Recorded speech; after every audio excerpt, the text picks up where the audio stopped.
বিশদ বিবেচনা করার জন্য সরকার গঠিত সচিব কমিটির সভায় যে 3টি প্রস্তাব করা হয়েছে, এর মধ্যে প্রথম প্রস্তাব গ্রেডের জন্য, সব গ্রেডের জন্য মূল বেতন 50% বৃদ্ধি করা। এটা হলো প্রথম প্রস্তাব।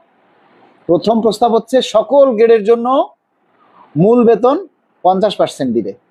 দ্বিতীয় প্রস্তাব হচ্ছে 1 থেকে 9ম গ্রেডের জন্য 40%, আর 10 থেকে 20 গ্রেডের জন্য 60%। এটা হলো দ্বিতীয় প্রস্তাব। আর তৃতীয় প্রস্তাব হচ্ছে সকল কর্মচারীদের জন্য 100% মূল বেতন একবারেই দিবে। 3টা প্রস্তাব। এই 3টা প্রস্তাব নিয়ে যে কোনো একটা প্রস্তাব দিবে, যে কোনো একটার উপরে গেজেট প্রকাশ করবে। আচ্ছা, এবার আপনারা বলুন, যে আমার হাসি পাচ্ছে যে 3টা প্রস্তাব রেডি করেছে, এটা করতেই পারে, 3টা প্রস্তাব হতেই পারে, এটা আসলে অবাক হওয়ার বিষয় না। কিন্তু যদি 40%, 50%, 60% হিসেবে গেজেট হয়, তাহলে আপনারা কতটুকু লাভবান হবেন বলেন?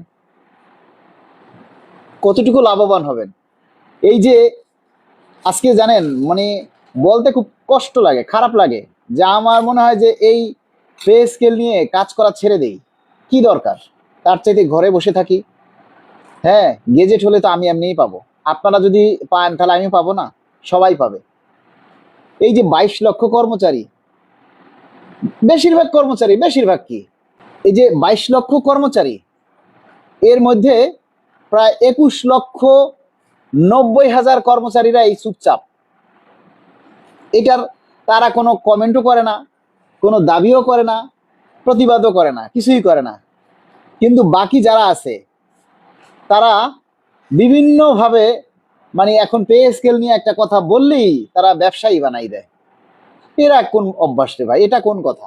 কিছু বললেই ব্যবসায়ী বলে দেয়, ব্যবসা ভালো হচ্ছে, এটা ভালো হচ্ছে, ওটা ভালো হচ্ছে। এটা কোন ধরনের আজব মানুষ? যারা এই ব্যবসার কথা বলে তারা কি পে স্কেল পাবে না? নাকি তারা পে স্কেল পেয়ে গেছে, যে এখন আর এটা নিয়ে কথা বলার দরকার নেই, এখন কথা বললেই সেটা ব্যবসা? আচ্ছা, ব্যয় কমাতে কর্মচারীদের ভাতায় কাটাছেঁড়া করতে যাচ্ছে সরকার। এদিকে সরকারি ব্যয় নিয়ন্ত্রণে বিভিন্ন ভাতা পুনঃমূল্যায়ন, সীমিতকরণের জোর দেওয়া হয়েছে। বাতিলও হতে পারে ছোট ছোট কিছু ভাতা। অর্থ বিভাগের কর্মকর্তারা মনে করছে, নতুন পে স্কেল কার্যকর হলে সরকারের উপর বড় অঙ্কের অতিরিক্ত ব্যয়ের চাপ সৃষ্টি হবে। এজন্য বাড়ি ভাড়া ভাতার হার পুনর্বিবেচনা এবং চিকিৎসা, শিক্ষা ভাতা, যাতায়াত ভাতার ক্ষেত্রে সর্বোচ্চ সীমা নির্ধারণের প্রস্তাবও আলোচনায় এসেছে। সামাজিক বাস্তবতা ও আর্থিক সক্ষমতা বিবেচনায় নিম্ন ও মধ্যম গ্রেডের কর্মচারীদের তুলনামূলক বেশি সুবিধা দেওয়ার বিষয়ে নীতিগত সিদ্ধান্ত হয়েছে।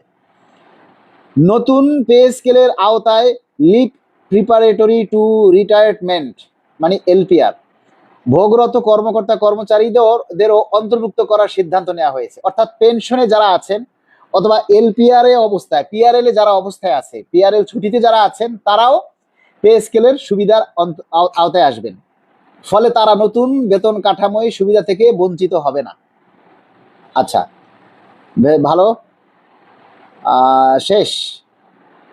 আজকে আরেকটা পত্রিকায় দেখলাম যে গ্রেড নির্ধারণ বলতে নিম্ন গ্রেড 20,000 টাকা, 8,250 টাকা থেকে 20,000 টাকা, আর উপরের গ্রেড যেটা সেটা 78 থেকে 1,60,000 টাকা তালিকা প্রকাশ করেছে। তো আসলে বিষয়টা হচ্ছে কি জানেন, এইভাবে এই নির্ধারণ করতে করতে একদিন দেখবেন, এক সময় দেখবেন হঠাৎ করে গেজেট হয়েই গেছে।